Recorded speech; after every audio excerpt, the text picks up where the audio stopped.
Hala Viancy, umayaw na kay Edo. Kalingap Rab na tameme. Mapagpalang araw mga kalinga. Alam mo na ba ang latest? Tara, ating alamin. Pero bago ang lahat, pakisubscribe muna ang aking munting channel, pati na si Kalingap Rab at Kuya Bal Santos mo. Maraming salamat po. Hi everyone mga kalingap. Ngayon, pag-uusapan natin ang relasyon nina Edo at Viancy, isang kwento ng pag-ibig na puno ng hamon at inspirasyon. Si Edo at Viancy ay nagkakilala sa isang event, at agad silang nag-click. Ang kanilang relasyon ay umusbong sa mga simpleng moments, mga tawanan, suporta sa isa't isa, at mga pagkakataong nagkasama sa hirap at ginhawa.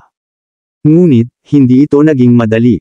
Isang pagkakataon, nag-request si Edo na pumasyal si Viancy sa apartment nila Joy at mamasyal din sila ni Edo. Pero umayaw si Viancy. Sabi niya, sobrang busy siya at marami siyang ginagawa sa trabaho at personal na buhay. Naramdaman niyang hindi niya kayang bigyang pansin ang ibang tao habang abala siya. Madalas silang nagbabahagi ng mga ganap sa kanilang buhay sa social media, at kita mo talaga ang saya at pagmamahala nila. Isa sa mga paborito kong moments ay nang mag-celebrate sila ng kanilang anniversary. Talagang nakakakilig at nakaka-inspire. Sa tingin ko, ang relasyon nila ay magandang halimbawa ng tiwala at komunikasyon. Ang pangyayaring ito, kahit na mahirap, ay nagpatibay sa kanilang relasyon.